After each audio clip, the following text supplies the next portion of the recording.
Hello, everyone. Welcome to TMI, Too Much Information with Moondog. And we have a special guest today. But before we get started and bring our guest onto the stage, I just wanted to give a call out, a shout out to our sponsors. So, our first sponsor, a longtime sponsor, is Aura.com, which is an online cybersecurity company that I use. They're really important to have really good virtual and online security nowadays, especially.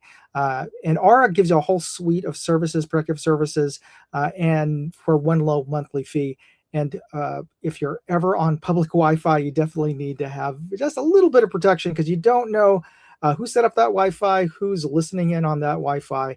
They have credit monitoring, spam blockers, fraud alerts, and they have a VPN, which is what you need if you're on public Wi-Fi, a virtual private network. And my favorite service that they have is data broker removal, which is if you ever get spam, either spam messages, texts, or emails, oftentimes how they get your email address in the first place is they buy these lists from these companies called data brokers, and they buy and sell our information.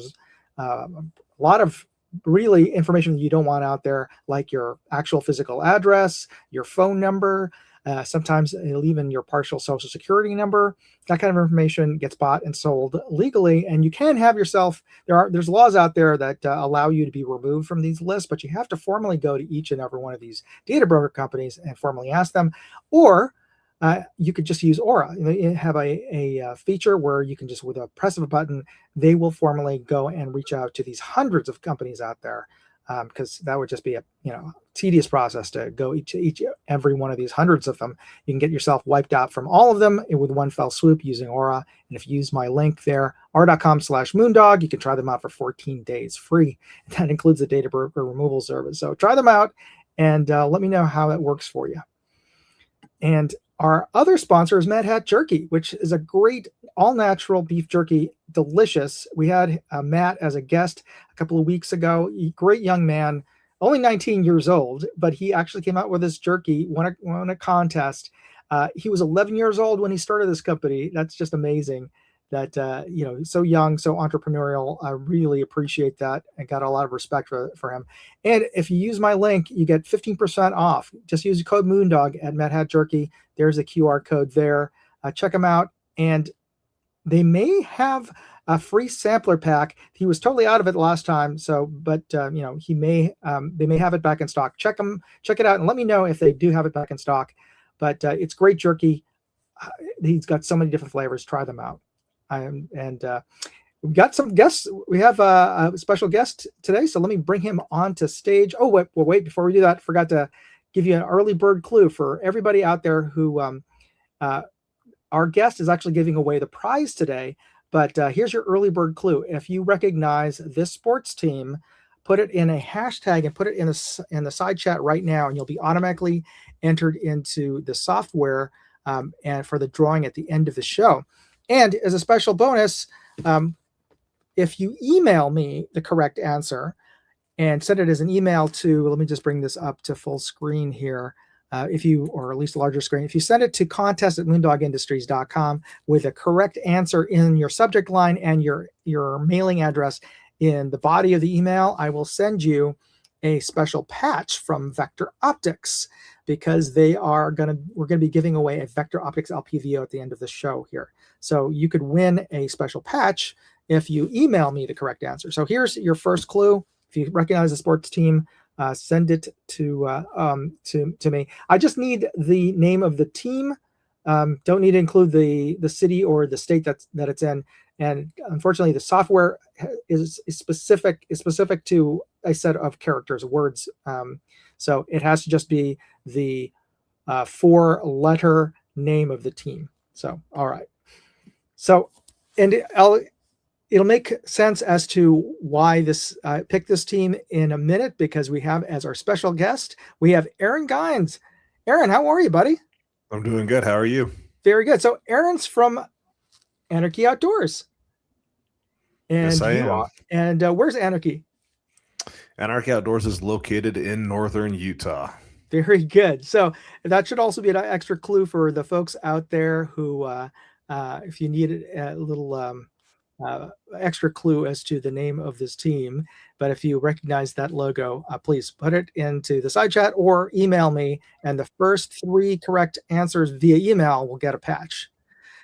That applies to you, Aaron, but I'll throw that in there if you want to take part of this. But thank you for supplying the prize, the main prize at the end of the show for the correct answer. You're going to be giving away a cap. We'll throw together a little swag pack for whoever wins. Awesome. So a hat and some stickers and maybe a coin or a patch, whatever's laying around in the office. Okay. I could also go to the other basket with other company swag and just grab a handful of stickers. I have piles of stuff that we get as we order things. So. And were you over at SHOT Show? Yeah. Yeah. Yep. So you probably came home with luggage full of swag. Let's see. I'm trying to see all of that on my desk right there. That way, those are all patches from SHOT Show. Good Lord. They're still in their wrappers. So did you get that from other brands, or are those yours? No, from other brands. Whoa. Okay. Yeah, when you saw the wide shot of my screen, I have a patch wall over there that's I've been collecting. Let me put put you on the floor. There we go. Excellent. So I have to get another one because I ran out of room this year. I know. Where do you buy your patch wall? I bought that one on Amazon, but I can't find the exact same size. So it's like I have a metal door in the corner over there, and I was thinking about just putting like Velcro magnet and then just sticking it on the door instead of buying another wall. But I'll figure it out. For a hot minute, 511 used to sell this backpack that the whole back end was hook and loop, so it was perfect for putting patches on. But they stopped making that, and I always regretted that I have one, but there was this one rifle bag company that put out a rifle bag that was all Velcro, all loops on the front, so it plenty of room to put, and it also had those cutouts, those laser cutouts for Molly, but they didn't have they didn't, for some crazy reason, they didn't design it with D-rings to put a strap onto. It was just had the hand straps.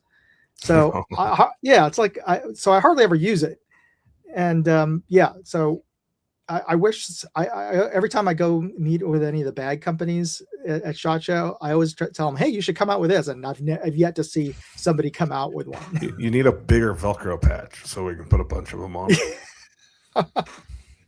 All right, so thank you for supplying their prize. So those of you out there who know the answer, you'll get a swag pack from Anarchy. So are you ready to chime in on some of the videos that are posted up this week? Yeah, sure. Yep. All right. Whatever. It's your agenda. So ask questions or show me and I'll react or whatever. Yeah. Okay. All right. So let's get started with that. So let me just bring this up here. Also, for everybody in the comments, if you have a question, fire them over. Absolutely. I love questions from the comments. So one of the first video I posted up was from SHOT Show, and I stopped by the Athlon Optics booth. Did you stop over there? And I was blown away. They had 54 new scopes, updated scopes, and usually you'll see 1 or 2 new products, but they've revamped their entire line with new turret designs, and their high-end Midas line has now they have shake awake illumination, which it's there's a couple of scope companies. Burris came out with it, and I want to say was it who came out with an LPVO that also had it? I'm forgetting now. It's probably Primary Arms. Yeah. But that was only like an accessory you could buy. They didn't have it as a sort of a default or a standard feature, right? Mm-hmm. And they still don't, which is kind of crazy that they don't include that. One of the main reasons for Athlon having so many new scopes and different designs is I'm good friends with the one of the founders, Trent. Yeah. they're moving all but their 1-inch scope production out of China into the to the Philippines Philippines. and into Yeah. Japan. Yeah, I think that's great. That's also great news, and I feel a little bit of pride since my family's from there. I would, you know what? I should reach out to Trent. I'm planning on going to visit. My dad wants me to go visit the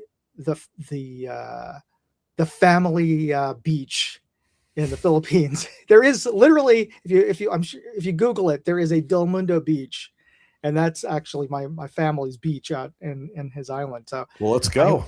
Yeah, absolutely. Yeah, anytime. To the Philippines. I gotta ask Trent where the OEM is for them or their factory, and if it's anywhere near Manila. Sure, I'll go stop by. I'd love to go take a tour of the scope factory. So let me just play a little short from SHOT Show. Done a 4 to 24 for the varmint hunters or the guy who needs a little more magnification. Exposed locking elevation turret, capped, zero stop, push button illumination. Oh, okay. So got a lot of features for the dollar right there. So to change the brightness, how do you do that with the push button? To turn it on, hold it down for like 3 seconds, and then it's just a simple push through. Oh, okay. And then to shut it off, hold the button down for 3 seconds, or if you forget, it automatically shuts off after 2 hours.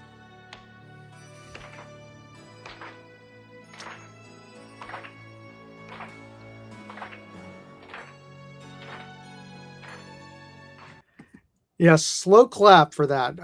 I think that's one of the best features to come out with any scope company, and I expect it to be just sort of a standard feature now. I don't know why they haven't more companies haven't rolled out with that yet, but I expect it to be as common as first focal plane is now. I mean, the market is what drives it. So if it becomes popular, you'll see adoption. Yeah, for sure. I mean, I don't know what that adds in terms of incremental cost. I mean, everything has a cost, but I can't imagine that it's huge or whatever. Or especially if it becomes so ubiquitous, they'll just make it in bulk, or you could just buy. I think it would depend on the OEM that you're using. Mm-hmm. So maybe they found an OEM that makes a lot of handgun red dots that have shake awake in them already, and they were able to put it into. Oh yeah, that's a good point. Scope. So. A lot, especially with scope companies, a lot of it depends on the abilities of the OEM. Yeah. What the manufacturer can actually be capable of doing. Yeah, get capable and have the materials and with the availability of the materials for that. And I'm just thinking, totally side note, just the news about how AI has just sort of driven the price for memory through the roof. And I just saw in the news the other day that Western Digital, all of their hard drives have now they're just sold out of all their hard drives for the rest of the year. Like, that's crazy. But stuff like that can happen. Like an entire sort of component can be unavailable because of whatever situation out there. So yeah, hopefully that doesn't happen with the diodes or whatever that are in those caps. But I expect it to be just like with the pistol red dots. It's almost a cost of entry. If you don't have a shake awake, then no one's going to buy your stuff anymore. Right. Yeah. Especially on a defense gun. Oh yeah, absolutely. It's probably. It's not necessarily as hypercritical on a long range rifle, but I do appreciate at the very least to have an auto off feature, because everybody's forgotten to turn off their illumination and then end up with a dead battery the next time they're at the range or whatever. So I could always use that a little bit of a help for my senior moments. All right. Yeah, I have electronic level on my gun. Does it automatically turn off? No, it's always dead because I forget to turn it off. Exactly. I'm getting it ready. I haven't shot a centerfire match in a few years. I'm getting my gun ready, and I turned it on. I was like, of course it's dead, because and actually it was on. That's Click. Oh, it's off. Dang it. Oh, well, yeah, I'm like the battery killer when it comes to certain things. And Get to turn them off. I'll keep a couple of extra coin batteries in my range bag, of course, but it seems like half the time they're dead too. Mhm. Yeah, for whatever, it's like, wait, I could have sworn I just replaced this last year. Oh, it expired last year. Like, yeah, stuff like that happens. Yeah, it's life. All right. So, on another note, I also did a review of this new budget scope company called Aquilifer. Have you heard of them? No. Yeah, that's not surprising. I'd never heard of them before they contacted me like 3 months ago. It's one, it's yet another brand that comes out of China, and I'm sure, like you said, OEM from somebody else, but I haven't necessarily seen like an exact copy of their design. Sometimes you'll see the stuff on Amazon where it looks like exactly the same as another scope that's on Amazon with some other random name, like I forget, is it the UUQ or UNQ or something? I've seen a bunch of these budget brands. One's just initials, and that doesn't even make sense. But in China, they encourage companies to just turn out as clone other from an OEM, and they make it easy. They're just trying to I'm sure there's a random name generator. Because as long as you have a different name, then you don't have to run afoul with with regulations. So, but this one looks suspiciously like a strike eagle, but not exactly enough. Maybe, I don't know. But this is what it looks like here. I'm going to just add this to the stage. Of the soldier who is given the honor of holding the gold. Oh, sorry. Let me start that from over again. Aquilifer is a name from ancient Rome. It is the rank and title of the soldier who is given the honor of holding the golden eagle standard for his legion. And this is an Aquilifer EP5 to 25 power scope. And we're going to see if this budget first focal plane optic has the performance to live up to its name. So that is what Aquilifer means. It's a ancient Roman title for the guy, essentially the guidon for his unit, because he'd be the one holding this golden eagle standard for the legion. And I didn't even know. I mean, I used to think that I knew a little bit about a little bit of ancient history, but I've actually never run across that term before. So I haven't either. Yeah. So we got a bunch of folks on the side chat already. That's great. We got and if you have any questions, our guest today is from Anarchy Outdoor, and we're going to get into Anarchy's product lines and a little bit about him and his background in a minute. But get your questions ready out there. Let me just highlight some of the folks who are out here already. We got Vadim, we got Porsche Speedster, we got living in West Virginia, we got Jacqueline, we have Melinda Turmer. Melinda Turmer. Sorry. I apologize for totally butchering your name there, or at least your handle. And oh my goodness. Okay, I'm going to butcher this one too. Elaine Gami, and we got Michael Dunn, and did I get everybody? Oh, and William Trax, Yuri Bosch, Tim Mooney. Thanks everybody. I hopefully Tim says ancient history was called current events when I was young. Yeah, hopefully you weren't old enough to be in the Roman Legion there, Tim. So we can only hope that. And Michael Dunn says that one I got from Moondog TV is doing well. So I'm forgetting now. I think Michael won one of the Aquilifers for was it last month or 2 months ago? So I'm glad to hear that for a budget object it was doing pretty well. The ones I've had so far that I've been kicking around at the range have yet to fail. So, and hopefully it'll hold up, and they stick around, and they have a supposedly lifetime warranty. So I haven't had to return anything and to experience the return process. Oh no, I correct myself. they were actually really good with the return process. I remember the LPVO, the first one that I got from them, and I covered that in my review video. There was a blem inside of the reticle, and I contacted them regular, just as a regular consumer, and told them about that, and they got me a replacement lickety split. So at the very least, they were responsive to their email. So, but if for anybody out there who picks up one, let me know.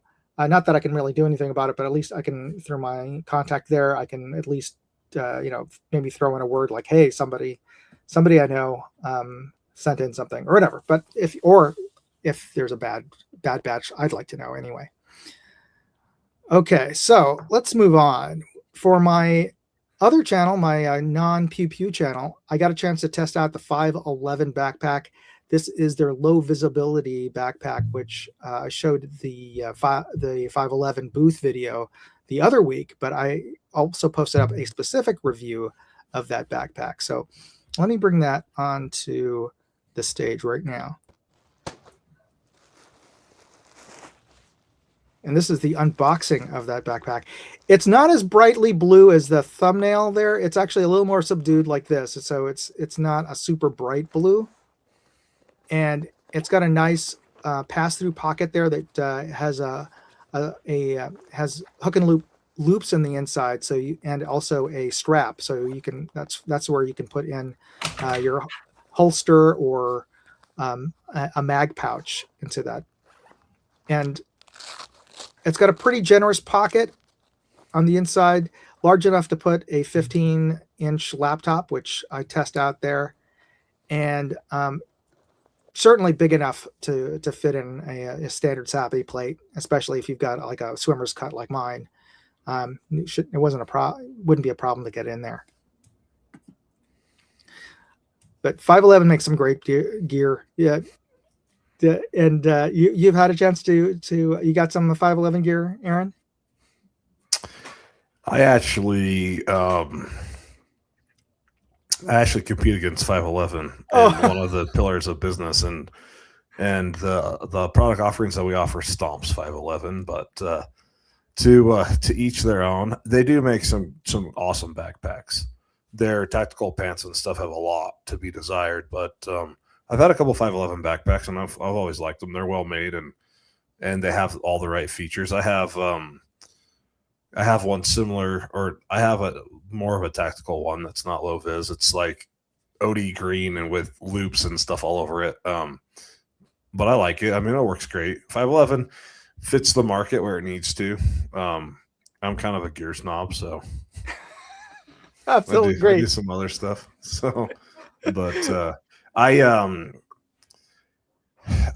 the last 8 years, we have been a U.S. distributor of UF Pro combat uniforms. And we've been for the last year and a half, we've been a U.S. dealer for a German web gear company called Linderhof. Both of those companies make extremely nice gear. So, and then we've moved into with the tariffs and everything, they've kind of priced out of the market for like your smaller SWAT teams and things. So we've started testing and playing with Born Primitives stuff. Are they Swedish? No, they're a U.S. company. Oh, so okay. I would typically, and since we sell this, we've done over 1,600 SWAT team deals. 511's the bottom, and then it goes Born Primitive, and then it goes UF Pro. Oh yeah. They're UF Pro and Cry Precision, right? So yeah, I mean, 511's for operators and tactical teams. I mean, they're a consumer company. They started off as doing climbing and mountaineering gear. So yeah, it's a different. Yeah, I'm totally with you there. Oh, it's the price points are 3x difference too, right? It's a very different world, but. Yeah, I'm certainly, as far as like the stuff that I buy to wear, it's definitely in the bargain basement. So that's my budget. We'll have to hook you up with a pair of you. Oh yeah, fans. I will wear the hell out of that thing. Perfect. True spec. Oh man, sad day with the true specs, but it's fine. Michael Dunn. We're located in northern Utah. So, but we do business all over the world. So absolutely. Let me bring that question up there for everybody. Okay, and let me wrap up with the videos from this week. We have on my Moondog Go channel, which is my travel channel. I got a chance to go visit Carmel, California, and I don't know if have you ever been there, Aaron? I've been close to Carmel, but never in Carmel.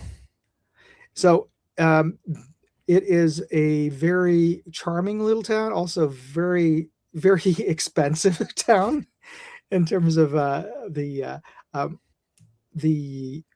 one of the famous restaurants there was formerly owned by Clint Eastwood, and we stopped by there just to see about having lunch there, and the price of their signature burger was $31 for the plate. It's like, okay, not something that I would eat on a regular basis, and unless I happen to own a lot of Apple stock or something. So no, but actually I have been to Carmel. I passed through it. I was staying in Monterey. Yeah, because it's like one stop. It's one freeway exit, and then you're already in Monterey over there. And but it's an older town. I should say Carmel is, and it's got some very European features. Like there's this little chocolate shop was actually not on the street. It was in the back of one of the buildings, so you had to like walk through this pathway, this alley between two buildings to get to. So let me just bring this just a little snippet of this. Hey, I recognize that word. Do you? Yeah, we'll get into my past a little bit.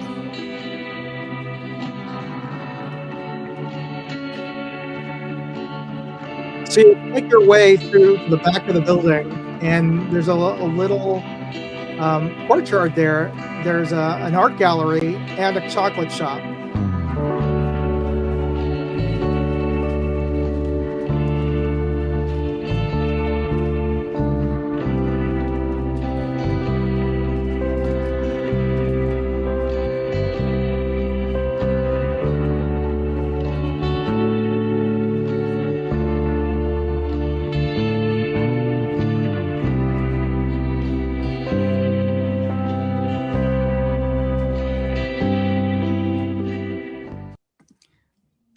So how do you know that word? Let me see if I can remember how to say it. Is it Zalotl? It's. Let me bring that up. Trying to remember. Trying to remember if it's a Nahuatl word or if it's a Mayan word. Because if it's Nahuatl, it's the X makes a sh sound. Oh, so Chocolatl. Chocolatl? Yeah, something like that. So I'm a member of the LDS Church. So okay. Typically when you're younger, you serve a proselyting mission. Yeah. I served mine in Mesoamerica. I served mine in Yucatan with the Mayan people.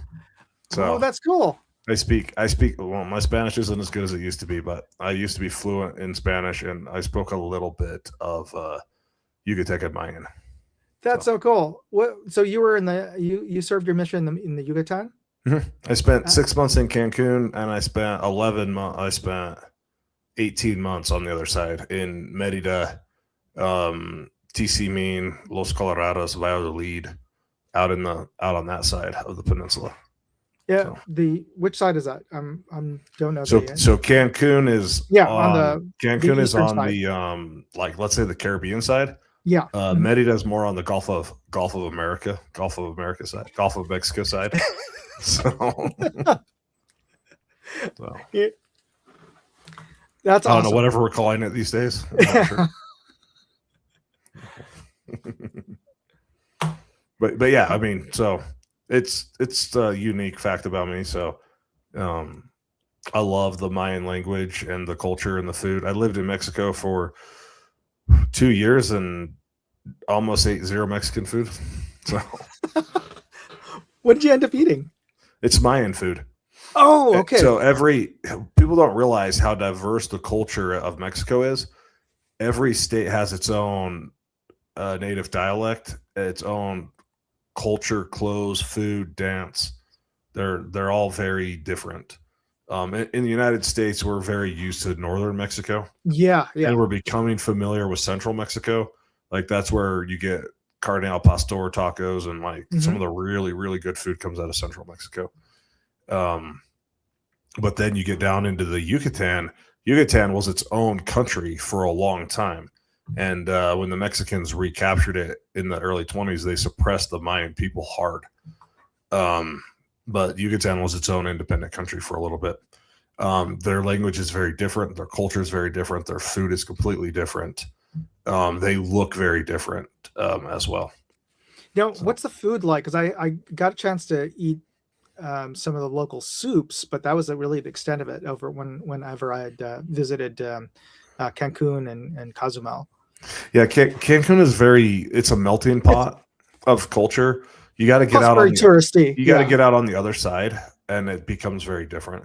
But like pork and beans, frijol con puerco, it's weird. They eat certain foods on certain days. So Sundays is cochinito pibil, which is like Polynesian cooked pork, like Kalua pork. Kalua pork, yeah, like it's cooked the same way in the ground. Wrapped in banana leaves and stuff. Cooked with this. Actually, they're cooked very, very similar. Same oranges and different things. They're very similar. Wow. Okay. And then a lot of rice and beans, black beans. A lot of pork. They eat a lot of pork. So it's kind of really hard to explain unless you've seen it. But you take like a normal taco, but you instead of cooking the tortilla, you would fry it, and then you open it up and stuff it with beans, and then you make a taco out of it. Now, when they fry it, is it crispy fried, or is it just fried for the just fried, kind of like Navajo taco, except for it's way thinner. Like it's so basically what they're doing is they're getting the tortilla to get puffy to fill full of air, then they cut it open and stuff it with beans, refried beans. And then you just, you make all sorts of different tacos out of it. They also eat a lot of turkey, actually. A lot of turkey and pork and they fry everything. A lot of fried food. But a lot of it's really simple. And then they add the sauce and the spice to it. So flavor-wise, is it lighter, or is it more tropical, fruity, or is it? It could be a mix of both. The fresh fruit down there is incredible, just incredible, and because it's Yucatan's like I call it a tropical rainforest. It's more like a tropical savanna. It's a lot of grasslands, but it has single canopy jungle, not like double canopy or triple canopy like the Philippines or Vietnam or Cambodia. Those are triple canopies. At the very bottom, they have some double canopy, but up where I was is all single canopy with a lot of grass, like safari grasslands. Okay. Because that's pretty flat too. I mean, it's the highest point is the pyramid at Chichen Itza. It's flat. Like I think I walked up one hill, like the whole time I was there. Like it's super flat. There's no rivers. It's all subterranean rivers. That's where you get the cenotes and all of that. It rains and it just penetrates the limestone and it just cuts out channels and things. So yeah, it's super cool for anybody who hasn't had a chance to go visit. There's underground rivers, underground cave systems. It's really, really super cool. Yeah, we could go all day on Mesoamerica, but William Tracks, yes, we have an Amazon store and we sell what we're allowed to sell on Amazon. So when we first started the business back in the wild, wild west of Amazon and eBay, we did very, very well on those platforms. And then they got woke. They got woke. And it's been rough. So eBay's actually loosened their reins up because they're trying to compete with Amazon. We had 450% growth on eBay last year. That's good because it seems like Amazon's gotten tighter in the last couple of months. They're working on it. They loosen sometimes, and then they go back and forth. It's a game you play, unfortunately. So recently, and this is maybe a little too much inside the baseball here, but for anybody who does influencer marketing or Amazon stores like me, where I post up some of my reviews for there, and I have my own little. I mean, they have a program called Amazon Affiliates. Mm-hmm. They've across the board taken off all of the commissions for anything that's gun related, and they started that this year, and they didn't tell anybody about it until I just started. As I was posting up new reviews, I was trying to link those reviews to my Amazon store, and I couldn't find the button for it, and it was saying that this product is no longer part of the affiliate program. Like, when did that happen? And so I emailed them, and they told me that they didn't even, the person who responded to me didn't even know really much about it, because they just said sometimes we remove items, and I checked all of my past stuff that I have on my website, and all of them are no longer part of it. So Yep. Yeah. Fun times. It's always good. It's always good. So okay, let me bring up here. Let's bring back the contest here for everybody. We're going to give away a prize from Anarchy Outdoors, and here's your next clue here. This NBA-based team is based in Salt Lake City, Utah, and that is the reason why I picked it today in honor of our guest, Aaron. And Aaron is from Anarchy Outdoors, which is a really innovative gun accessory and product, as well as online retailer.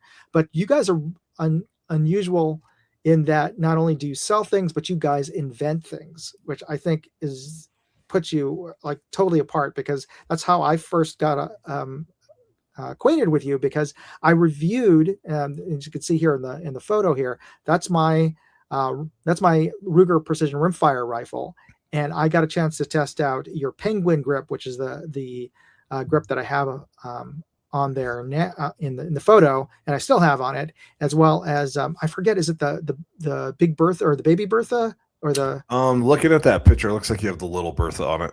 Yeah, the Little Bertha knob, and also I got a matching color for the rear of the bolt on that. Yeah, I got the red bolt shroud going on there. I actually took off the Bertha because I was a little worried that it would. I've got a chamber flag indicator, and as an RSO, I didn't like the fact that my bolt looked like a chamber flag indicator from a distance. Yeah. So I put my old original black one back on there just because of that. It's like, okay, I like red as an accent, but from a safety standpoint, I didn't want the RSOs to misidentify my I got something to make the RSO and you cry. Here's my center fire flag. Oh, it's what black. Is that? That is huge. What is that's your oh yeah. So this is fits inside your mag. Yeah. So this is a mag well and chamber flag indicator. We call it the mag flag. So that's the flag that goes into the chamber. Yeah. And because my chassis is black and yellow, I made a black and yellow one. So it does kind of look like a magazine, though. That's perfectly fine. Yeah, I mean that's actually very clever. So, which is a good point here. A good segue here. Let's talk a little bit about Anarchy Outdoors. What's the history of Anarchy Outdoors and how you got involved with them? Okay, so Anarchy Outdoors is 10 years old, founded in October of 2015. I have a good friend of mine who is a serial entrepreneur. He called me out of the blue one day. Hadn't talked to him for like a year or two. He calls me out of the blue one day and goes, "Hey, you're a technical guy. You're an IT tech guy. Let's do a drop shipping company." So we set up a website and drop shipping company, and then I bought a Gen 1 Ruger precision rifle the same month that we set up the company. Well, drop shipping is terrible. Don't believe what people say. Yes, you can make it work, but it's cutthroat, right? You have to compete. It's a race to the bottom, right? Yeah, margins are thin. Yeah, margins are thin, and it's whatever. So what happened is I found a guy on eBay making the only aftermarket parts for the Ruger Precision. It was the handle and the shroud. And we got together, and it turns out, like, you know, you fake it till you make it. Hey, look, I have a retail website. I know what I'm doing, like, even though it had, like, no sales on it. But so we took his product and we pivoted from drop shipping outdoor goods to rifle stuff. And then we worked with him where we were able to private label it, and then eventually we bought all the designs from them, and then we started making our own designs. Around the time we started making our own designs, the him and the machine shop that he worked with had a falling out. So we took the like 13 or 14 products that we had been helping them sell, and then we started iterating our own products from there. So over the last 10 years, we've done. So did you use him, or did you have to find some your own fabricator? Actually, we still use the original shop. We still use the original shop. We use several others as well. One of your questions when we were talking before the show was, where is our stuff made? All but one of our products is made here in the United States. We have a tactical seatback carrier that's OEM'd in China, but it's the only one of our products. Everything else is made here in the United States. That's great. I love to hear that. And it's made pretty local to us. We've got a place in Texas, one in Idaho, and one in Utah that makes all of our stuff. So we don't manufacture anything in house. It's all done by job shops and different things. But we design it and coordinate it. So, and it's slowly progressed over the years. As we've gotten more comfortable and as we've learned and grown and done different things, we now have a pretty good system in place of designing and iterating and bringing things to market. So, and I got to say, some of the stuff that the stuff that you do that is your own designs are very very unique and innovative. I get a question here from William Trax. What is dropshipping? Dropshipping is where a distributor will give you a data feed. You put that data feed on a website, you order it, and then the person at the website's not actually shipping you the product. They send a request back to the distributor. The distributor packs it and ships it to you. Whoever is the company acts as the storefront, the virtual storefront for them. Yeah, it's really common on Amazon. It's really common on eBay. It's a lot of websites have. It's hard to tell sometimes if a website's a drop shipping. Typically, the easiest way to tell is the quantity of products and the diversity of products on their website. I don't know how many we have on ours. We have under 1,000 SKUs on our website. If I turned on the dropshipping piece, we could have 20,000 SKUs instantly. And we have done some drop shipping, and we have played with some things. We have some integrations with some of our distributors, and what we'll do every once in a while is we'll test a new product via dropship. Typically, these are optics and different things.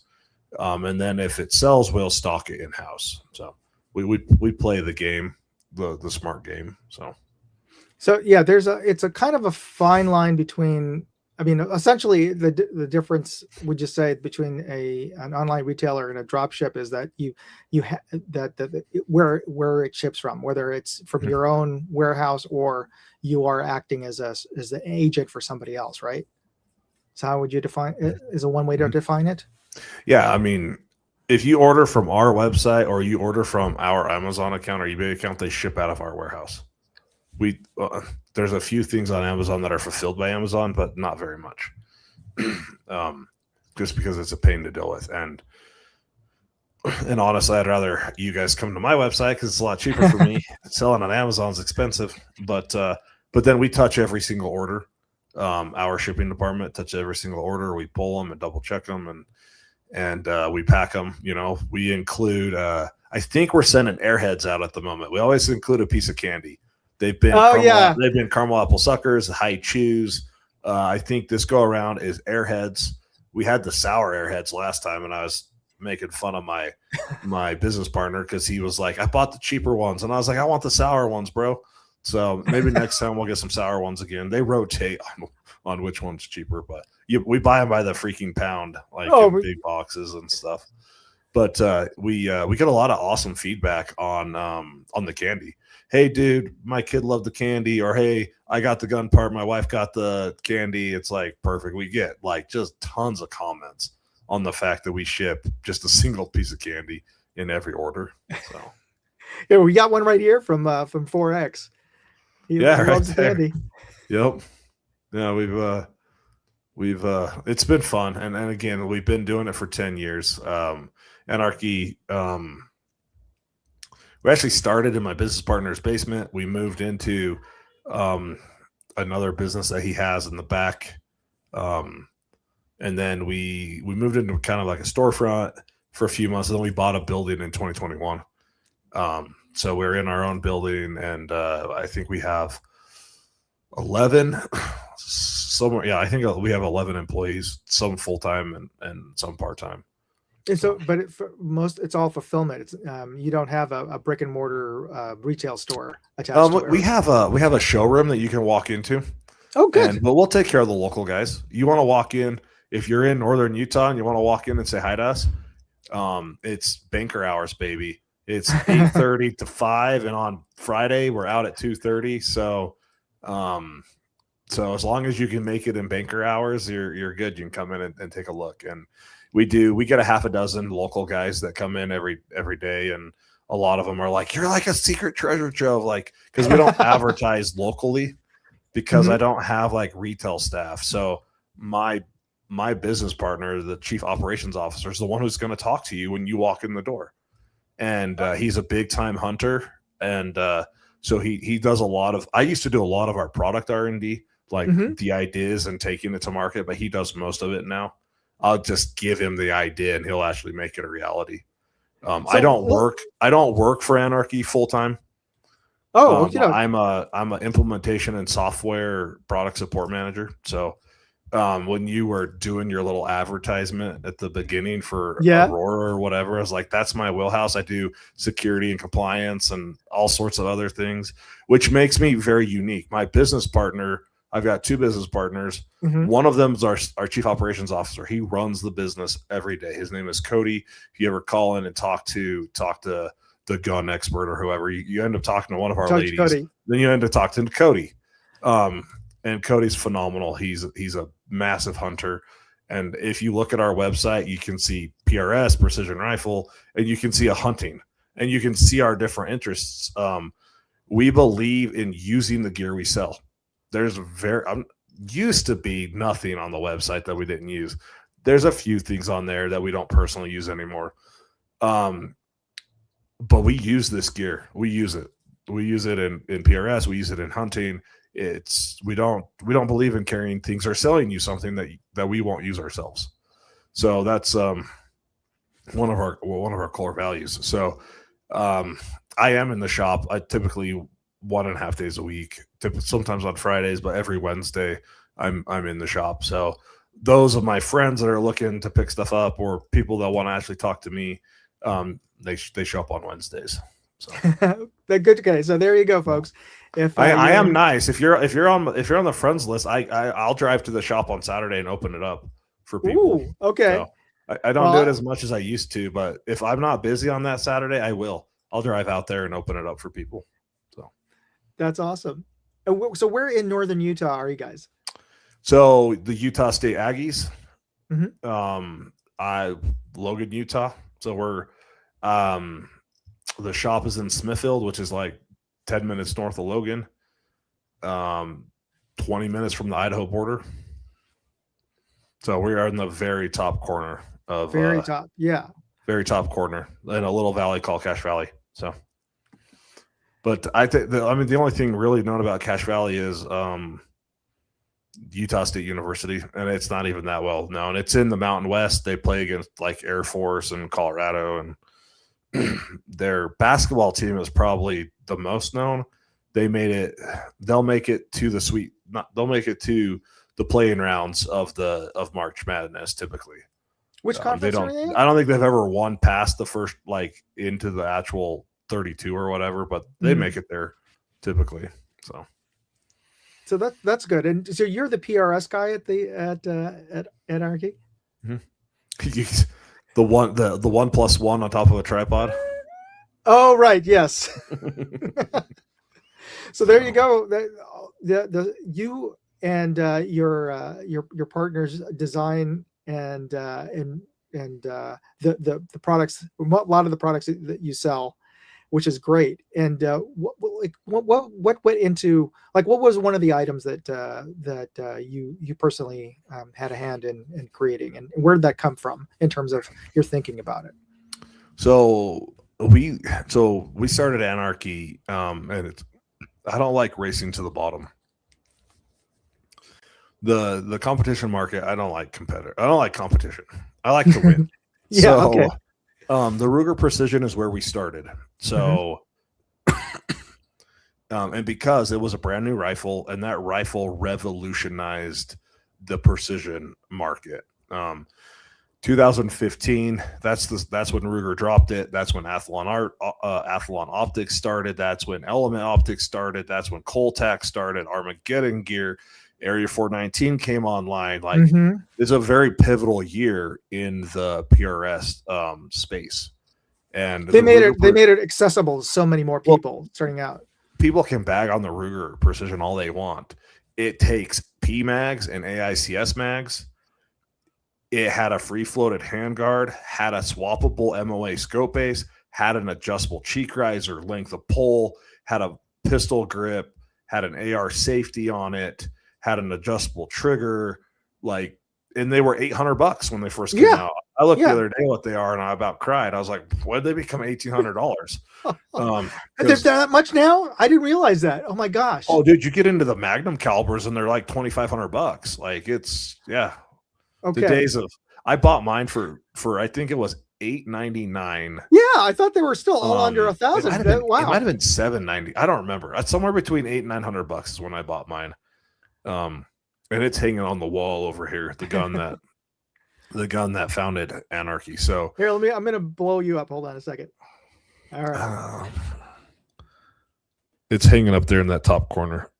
I see it. Yeah. So if you go on the website, you can actually, on the website, on the main page, if you scroll down, I have it on a tripod shooting it. There's a picture of me. But that's the gun that started the company. It's the different parts and different things. Trying to think of a specific product that I came up with and took to market. Well, I have to think about that. I listen a lot and I take people's feedback. This product here was given to me by a friend. The friend was like, I want a chamber flag and a mag block in one. Right.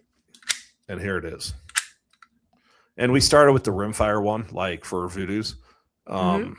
I've got a whole bunch of them over there. So this is Anarchy sells these, but it's a different company that I have that actually makes these. I actually make these myself. All that crap on the bench back there is all the parts of these. Okay, cool. So my brother-in-law has designed some of our stuff. I saw a guy on here just talk about the Bagara handle. My brother-in-law actually came up with the Bagara handle and the TT1X handle, which that's cool. A really cool product because no one has ever done a bolt handle like that. It's a self-timing lock nut bolt handle. Oh. So you can install it, set it to the exact sweep you want, and lock it down. Nice. Now, what's his background? Your brother-in-law. My brother-in-law just likes to tinker. So he's also the one that designed this. So he has a machining background, but his degree and his job is in automation engineering. So he works as an automation engineer controlling valves and pumps for a massive water district. But he just likes to tinker. He's self-taught in CAD. Super brilliant. Like can do calculus without trying and never applied himself, so he never went beyond that. Like engineering was too hard, so he went like too much math and like mechanical engineering, so he went a different route. I mean, he loves what he does and he's super good at it. And but like I'll throw ideas out to him and I'll end up with a drawing. Hey, and bro, he'll just fabricate something that's awesome, right? Like, yeah. So I'd have to really think about a product that I had like fully hands in, but the Ruger Precision has been our bread and butter for a long time. A lot of the parts go on the Ruger Americans. We are the premier Ruger American, Ruger Precision. If we don't make it, one of my friends does, and we sell it. Like Sawtooth Arms, Depend-A-Built, Catalyst Arms.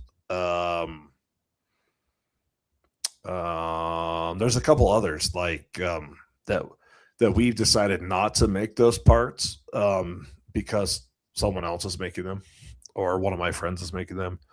And then if you make me mad, I'll go make the part. Like, so. Or get your brother-in-law to make it. Or you can't produce it. Like there's a couple of parts we released recently because the manufacturer who was making them just can't keep up and we're always out of stock. Oh, so okay. I hold 3 to 6 months of paid for inventory. All my inventory in my shop is paid for. That's why it's slow growth, organic growth of the company. But yeah, I hold 7 figures of inventory that's paid for. So, which makes it easy for me to sell stuff, and because I don't have any debt on any of the inventory. So it took us 10 years. It took us 10 years to get there, but we got there. So good for you. But yeah, man, we're always looking for holes in the market to fill niches. One of those was muzzle loaders. If you go on our website, we've got ramrods and bullet starters and muzzle brakes. We figured out how to shoot sabots through a muzzle brake. We figured out some other things. And we've gotten good enough at iterating that we actually OEM parts for other companies as well. Some very well-known companies we make parts for, and we actually have designed, and we've had designs purchased by other companies. So you license those out? Or no, they bought it. They bought. We typically sell it, but with the right to manufacture it. So you have to manufacture it from us. And gotcha. So there's different ways to go about it, but yeah, we have some license agreements. We've had patent infringements and license agreements and cease and desist letters, and I've done it. We've done it. We've infringed on people's patents, and we did it unknowingly. We've come to licensing deals and agreements, and we had to cut a fat check for some back royalties and stuff. It's like whatever. So I've been down that road, and so it's always fun when I get cease and desists, and because I have an IP lawyer now, right? I just kick it over. I also have a little sister who's a confrontational lawyer, so it's always she's a litigation lawyer, so she likes to argue in the courtroom. So she's fun, but so I mean it's always good. And then so I was talking about my one business partner who's a hunter. His older brother is one of my friends, the friend that called me to start the business. Okay. He is a CPA, licensed CPA, chief financial officer, and now he's the general manager of the software company that I work for, that he was an owner of, that sold a couple years ago for a lot of money. So it's really interesting because people ask us, like, what are the criteria for success in business? Well, we have a loose cannon of creativity over here. We have an operational guru who's our COO, and then we have a financial wizard, right? So it's very interesting. Like, we've bought and sold a couple businesses as well, not in this industry, but in others.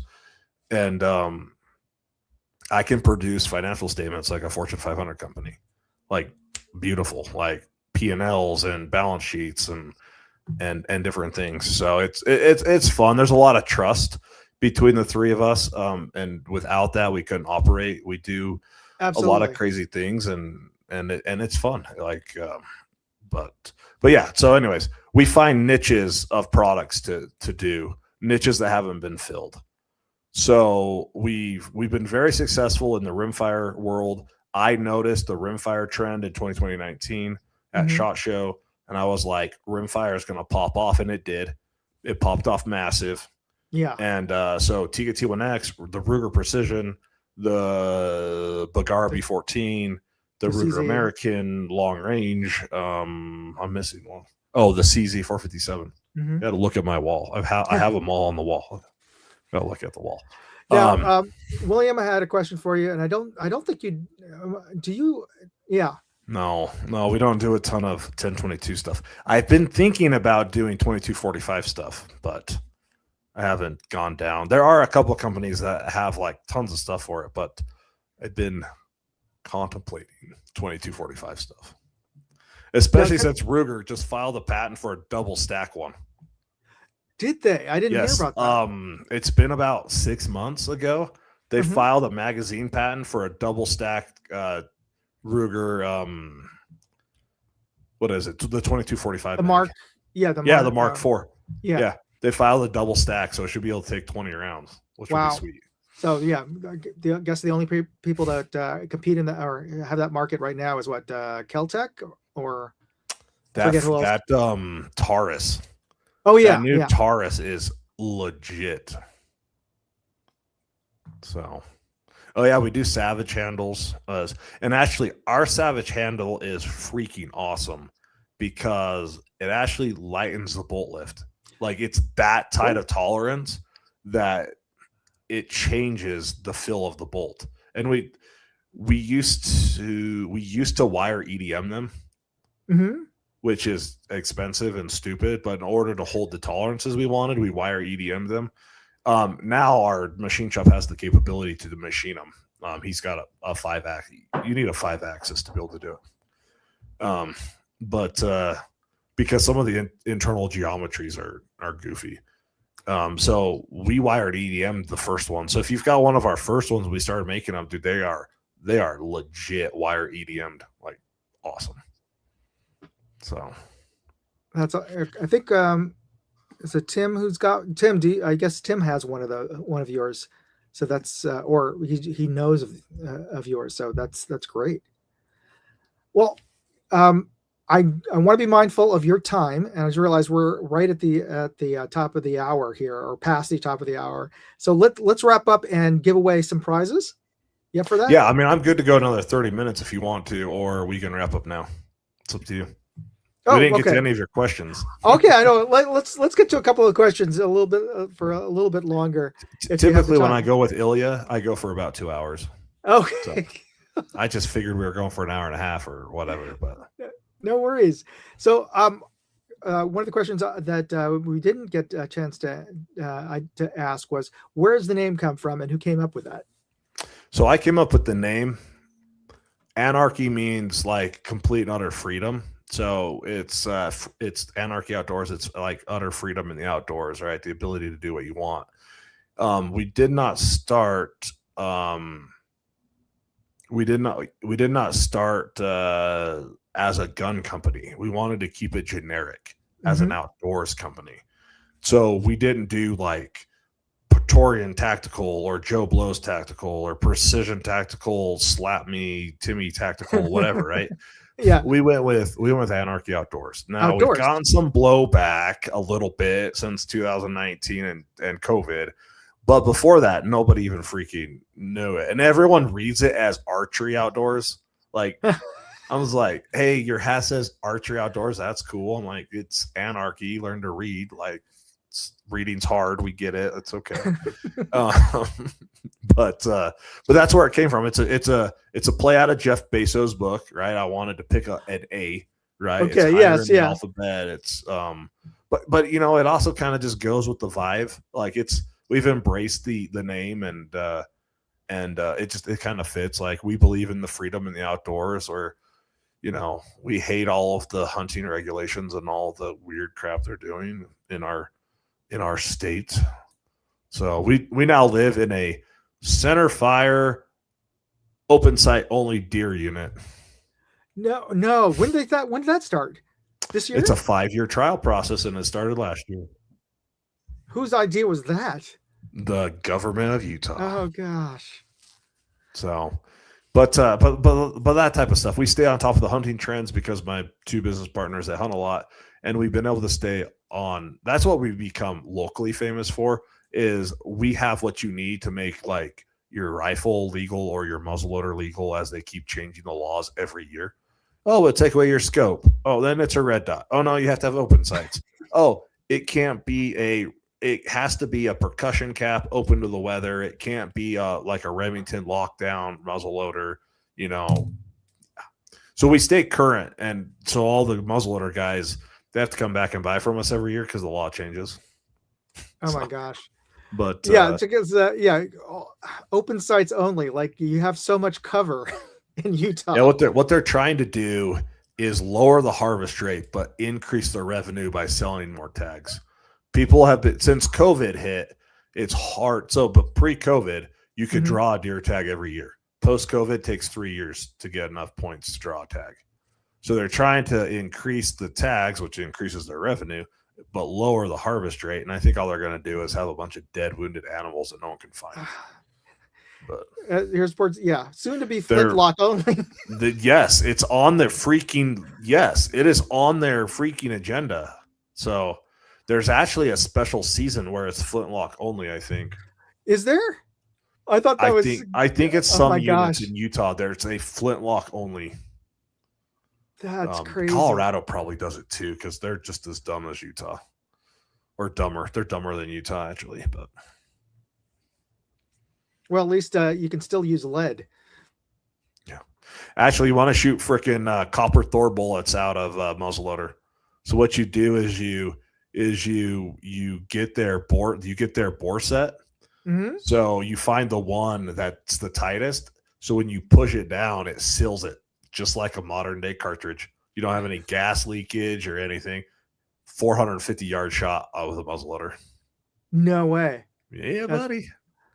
But you have to take the time to figure out what everyone shoots sabots because they're just easier to shoot.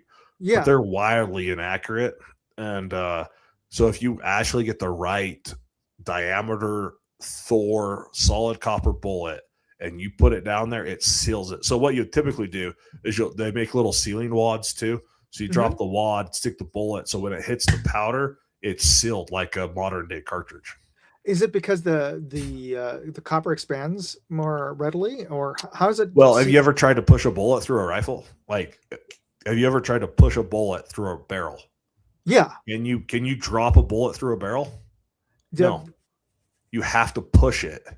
Yeah. So that's the same concept because that bullet is sealing the gas. So none of the gas can go around the bullet. It has to push it out. So with a muzzle loader, if the bullet is smaller than the diameter of the barrel, your bullet's going to wobble back and forth while gas blows all around it.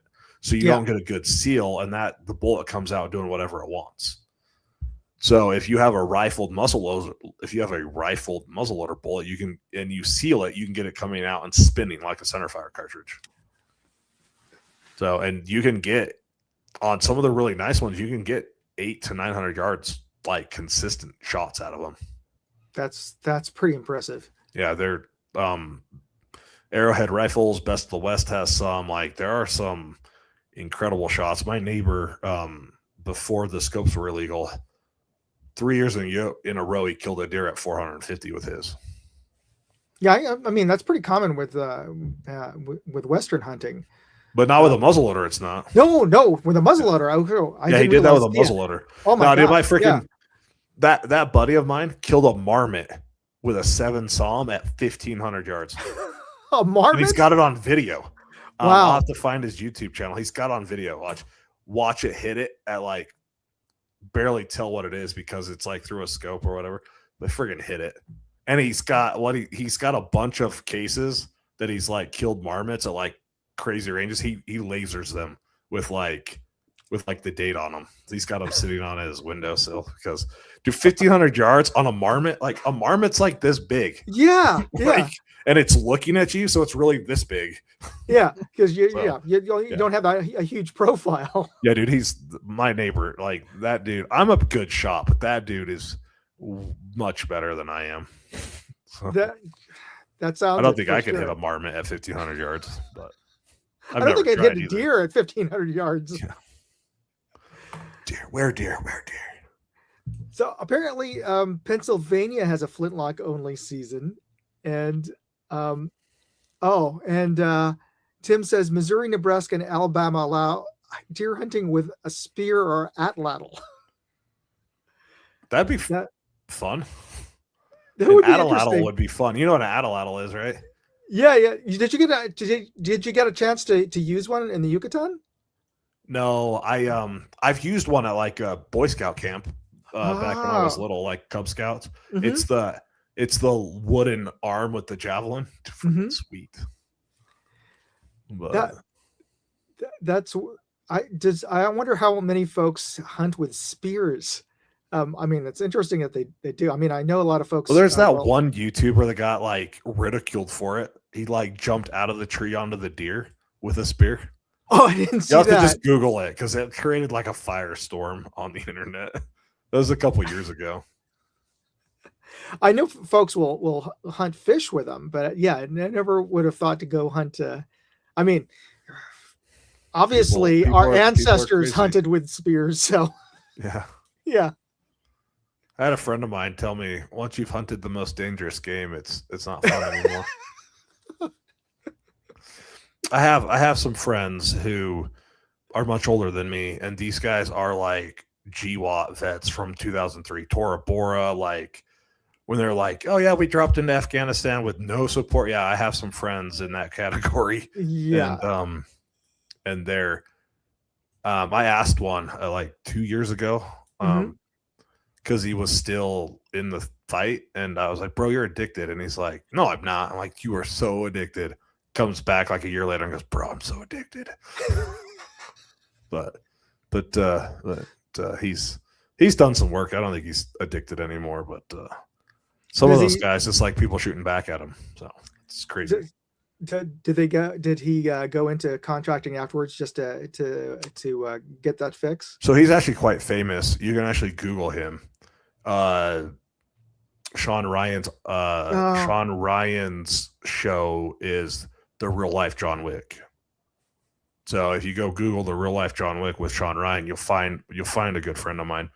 But he was a Green Beret and then did Ground Branch and has worked with other agencies and stuff. So it's his story to tell.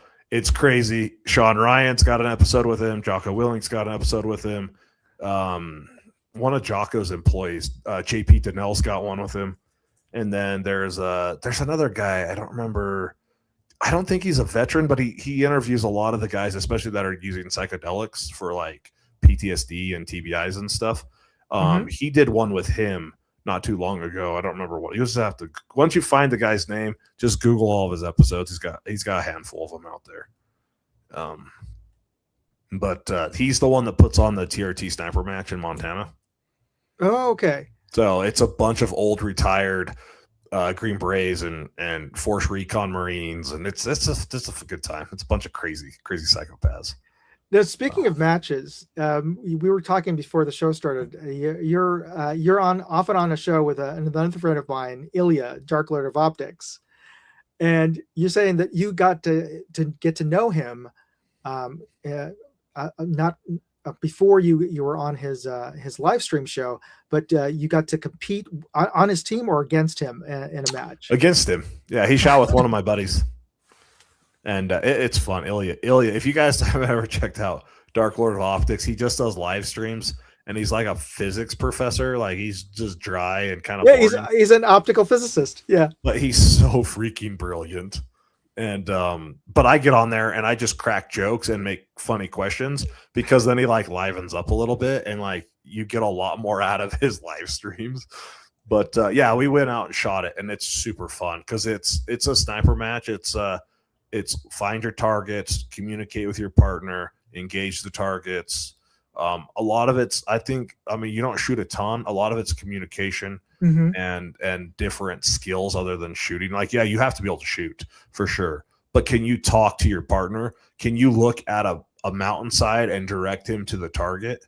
Like and Ilya helped us RO afterwards. Like, so we went and shot it, and then we RO'd for the actual match. So Ilya hung out and we RO'd, and a lot of listening to people talk to each other. See the mountain? Which one? There's 3. See that mountain? See the tree? What tree? This tree? That tree? There's 1,000 trees. See, they're like just trying to see them talk to each other is like pretty funny. So it's more of, can you communicate and work with your partner than can you shoot?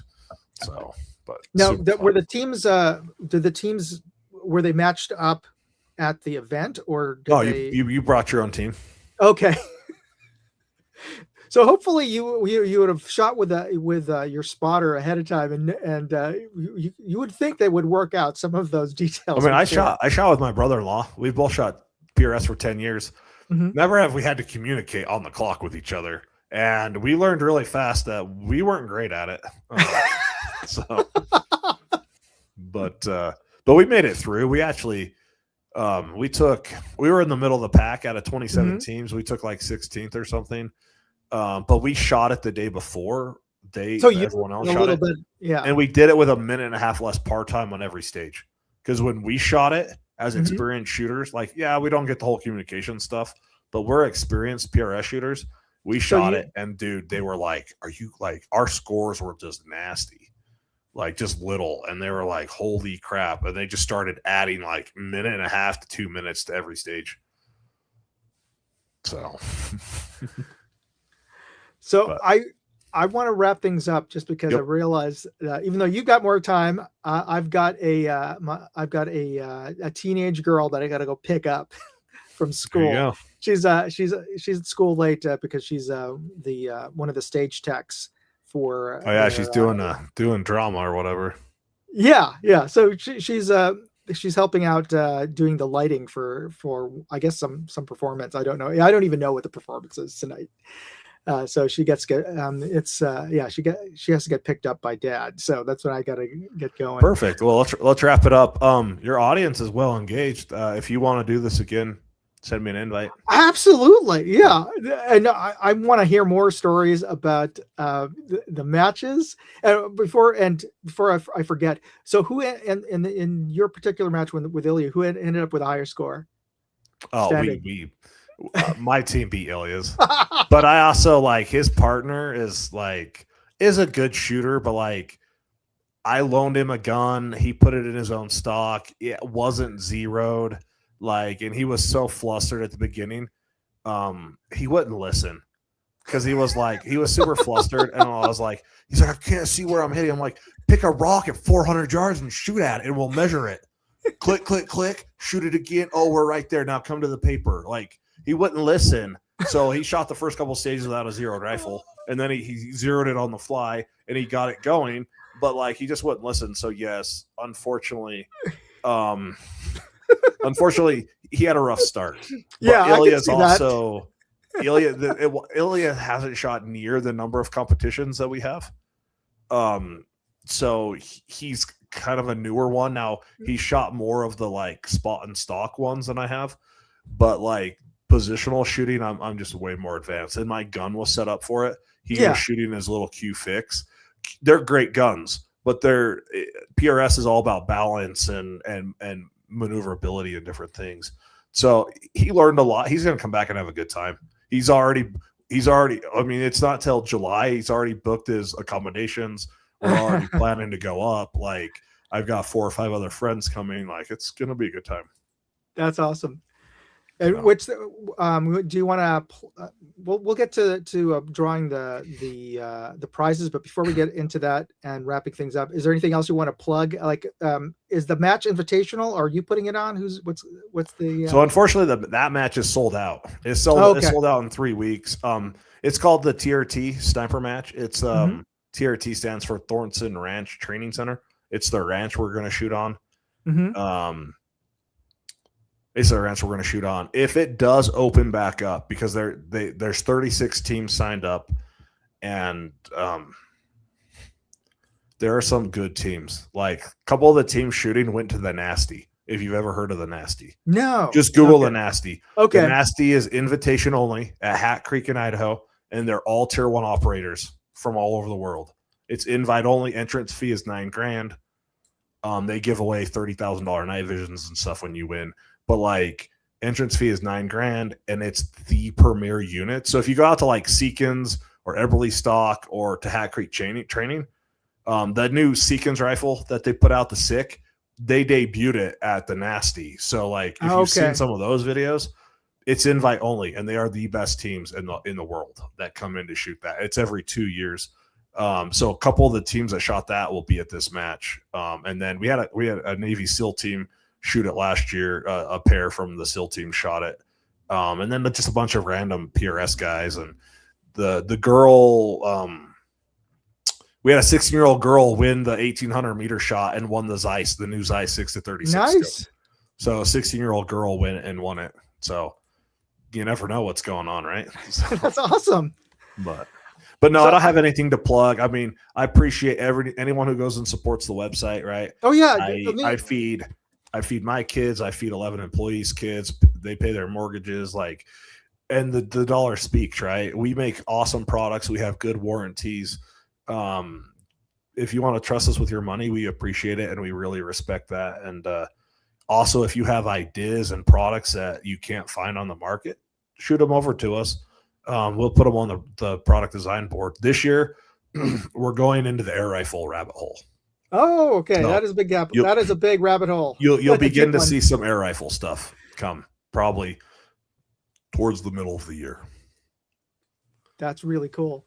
Now, there was a question on this that Hillbilly said that Justin posted up a question. I'm missing what Justin, if you could put that up again. I'm just trying to scroll back and find where you posted that question. But if you had another question for Aaron, could you post it up now? What was Porsche Speedster? You might want to meet her dad before you do that. He's a former jarhead and is a little crazy. 30 MOA scope bases should be the standard on all scope base on all rifles going forward. That's just my personal opinion. Well, it depends on the rifle, right? Oh, I mean, what capabilities does my shop have? We don't actually manufacture in house. We manufacture with job shops, and they have Swiss mills, screw machines, fit 5-axis. And then we do a lot of additive manufacturing, aka really expensive 3D printing. The Penguin grip that you have is 3D printed. I didn't realize that. It's on a MFJ printer, which is multi-fusion jet printer. And it's the powder. It prints its powder and it lasers it. It's isometric, meaning it's like injection molded, and it's nylon 11 and nylon 12. That's why, because usually I could spot just a little bit of a seam, there's no layer lines because it's not printed like that, and nor will it break like a filament printer, right? Like this has got layer lines. You can see the layer lines right here. Hold on, let me blow you up. Sorry. Sorry. There you go. So this is printed on a filament printer. You can see the layer lines. Barely. Now, yeah, well, because the face, we use a textured plate on the face, so it makes it look nice and beautiful. Yeah. But like you can see especially on the yellow, it's kind of hard to see on the video, but you can see the layer lines. All of the stuff that we print, so we got bag riders and scope and throw lever bases and some funnels and some other stuff, but it's printed on what we call additive manufacturing. And it's not the same as your filament printer. It's a lot more expensive, and it's isometric. And what does that mean? It means it has a Z-axis, which means it's as strong as injection molding. So yes, layer lines delaminate, and they're also fracture points.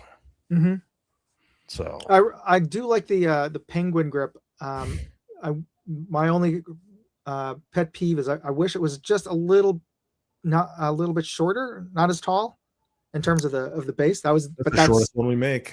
I know. It's just, I guess, because I have a narrow palm. Got little fingers. Yeah. I got long fingers, but yeah, it's not as wide as a palm as some folks. We make the Emperor grip for the guys, the blue collar guys with 14 size fingers. Dude, I got little fingers. Some of those guys out there got big throw levers. William, send us what scope it goes on. And we'll look to see if we can add it to our repertoire. We actually talked about updating all of our scope levers because it's been a few years and all the models of scopes have changed. So that was a question from William Trax. For those of you who are listening, I can't find a 37 millimeter throw lever anywhere. So, and everybody should check out Anarchy Outdoors. And I'm not sure if I'm allowed to post up your URL. I guess I could do it on the side chat, but I won't be able to put it up on the video description. But let me just the URL's easy. It's anarchyoutdoors.com, and even easier than that, just type it into Google. There we go. We are extremely good when it comes to technology because I'm a technology manager for my day job, and SEO works. AI recognizes it. All you gotta do is Google it. I always get mad when people are like, my friends are like, "Hey, I want to come to the shop. What's the address?" I'm like, Google it, and then push that direction button from the Google, like it will show up, right? And Outdoors, it shows up. We have 300 Google reviews, 30,000 Instagram followers. Like we're not hidden. Like we're not the biggest company in the world, but we're also not a startup, right? Yeah, you will definitely show up as the first one on the Google page. So, yep. If you type in Anarchy Outdoors. And then for your audience, I don't know if you have international. I guess the last plug, we ship internationally. At the bottom of our website, there is how to ship internationally. We have an exporter. You go and fill out the paperwork. It goes through. Like it's a pretty seamless process. The list of countries we ship to are typically NATO countries, except for Belgium for some stupid reason. Belgium's not on the list, even though it's the headquarters of NATO. Yeah. I don't get that. Don't ask me. It changes. The lawyers tell us what we can and can't do. It's fine. But we ship to like most countries: South Africa, Australia, New Zealand, England, Germany, Holland, but not Belgium for some reason. I know because I had a friend in Belgium trying to order something, and I was like, "Find a friend in Holland." Like, so.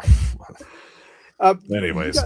One final question from the side chat. Do you make 2011 grips? I have thought about it, but not yet. We would probably start with CZ Shadow 2s and then go to 1911s, just because I have a CZ. But I have thought about it, but we haven't done it yet. But there's some really cool stuff that we're doing with 3D printing that we could print some really gnarly ones. I would. You guys would come up with some really interesting stuff, I'm sure. If you guys, I'll show you one thing before we go. Okay.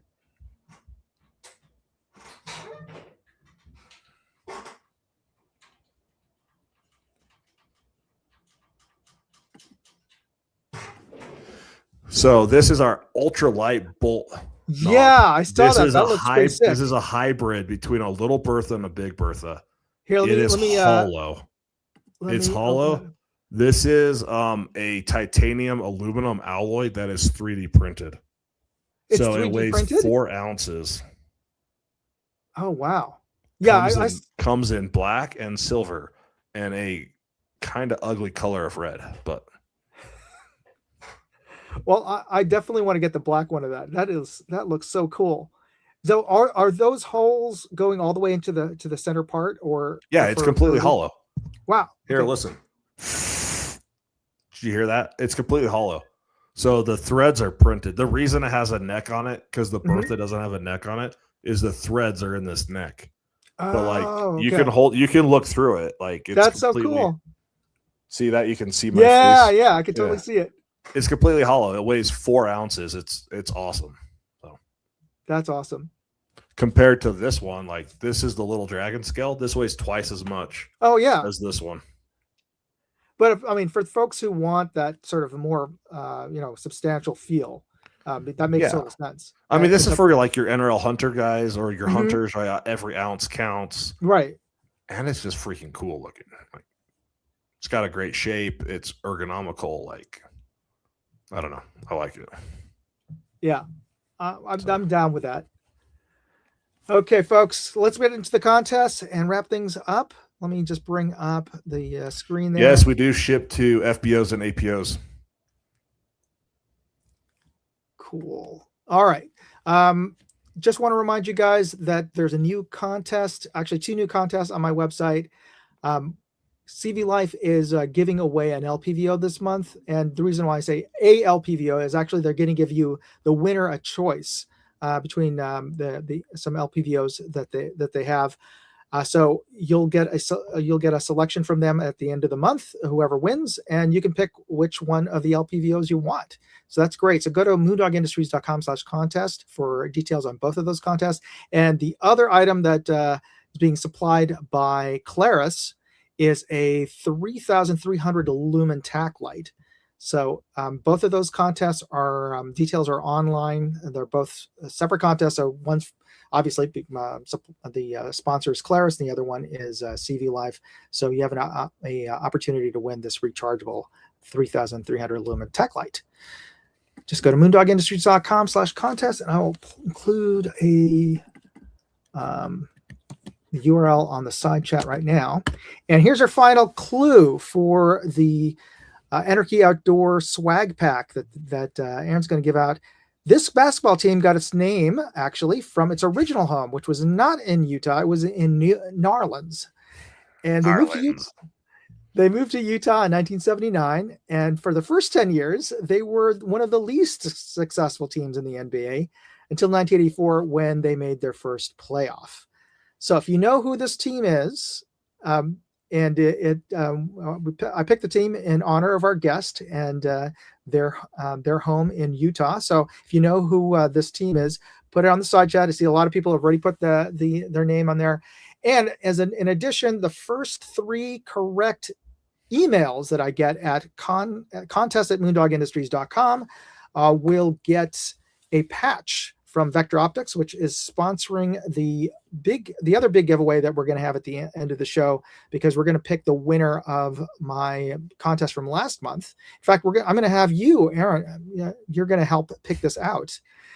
By the way, one other extra bonus for those of you who saw the thumbnail. I'm just going to bring it up on stage real quick here. For what, I don't know if it's showing up or not. Not yet. There we go. So this is the thumbnail that I have for today's episode. So here is the bonus question here for a bonus prize, and a bonus prize is going to be this. There we go. This is a red dot, or really an adjustment tool for well, a lot of things. That it's got like a flathead and a torque screw at the bottom, but it looks like a tiny little, I guess, rifle or SMG with what appears to be a Hera stock at the end. And this is a cool little adjustment tool. This is going to go to the first email correct answer. If you can identify the band in the thumbnail of today's episode, if you include the correct answer in your subject line and your mailing address in the body of the email, the first one correct answer I get for which band is in the thumbnail will get this cool little adjustment tool from Vector Optics. All right, let's bring up let me see here if I can bring this up onto the screen. Share screen for our giveaway. And this is for the Vector Optics IX8. And this is the LPVO. Do I have it over here? Yes. This is what we for the contest from last month. So we're going to draw for the winner of this fiber optic 1 to 8 power LPVO. So Aaron, give me a countdown and I'll click the button and we'll pick the winner. Okay, here we go. 3, 2, 1, click. All right. Let's see who wins.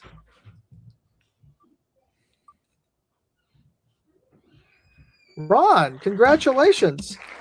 Whoops. What happened there? Oh,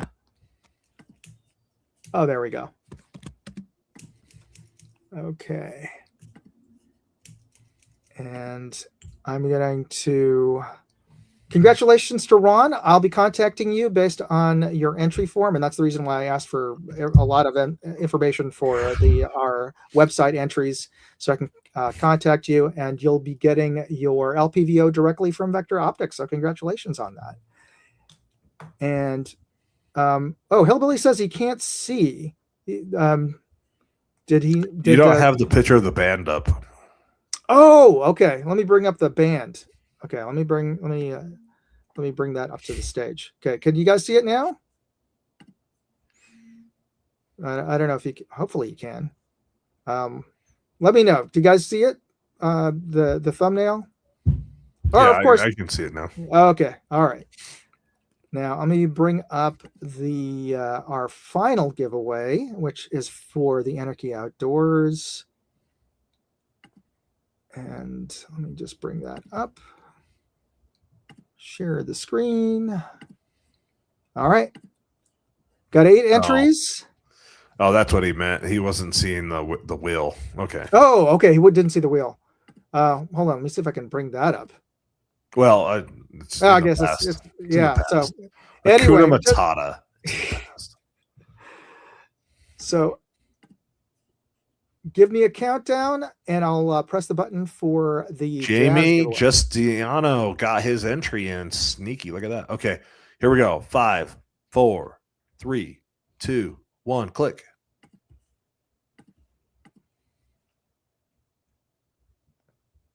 And it's going to go to Hillbilly.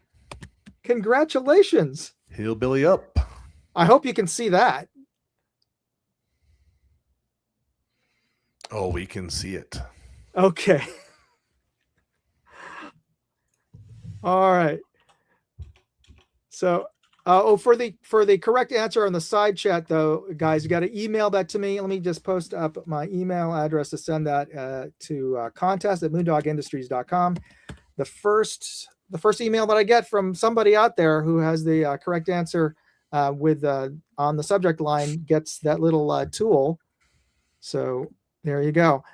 All right, everyone. Thanks for joining me on the side chat there. Don't forget to hit the like and subscribe button before we cut out on this video. And I'd like to thank my guest again, Aaron, for joining us and talking about a little bit about his time in the Yucatan, as well as starting this amazing company in Utah, Anarchy Outdoors. Again, everybody should check them out. Even if you don't own a rifle, go check them out just to see the cool stuff. And you got other stuff on your website as well. Yeah, I mean, we manufacture our own stuff. We retail like stuff, and then we do tactical uniforms and clothing from a company called UF Pro, and then we do some web gear stuff as well. And then we got like hunting related stuff like Peekaroo Fuel if you're into dehydrated meals, and basically if it's something we want a good deal on, we offer it on our own website. Some of the things on there don't make sense, but people come and buy it, so it's all good. Awesome. So, lots of fun times. I definitely want to have you back on maybe next month or whenever you guys whenever you have time. Just coordinate it, just send it. So we'll do. Well, thanks a lot, everybody. Thanks a lot, Aaron. You be safe out there, everyone. Thank you, everybody. Thanks for tuning in. See you next week. God bless. Moondog and Aaron out. Hey, I'd like to know what you thought of this video. Leave me a comment or chat with me on Facebook, Twitter, TikTok, MeWe, Instagram, or Locals. And if you want to see all of my videos, go to moondogindustries.com.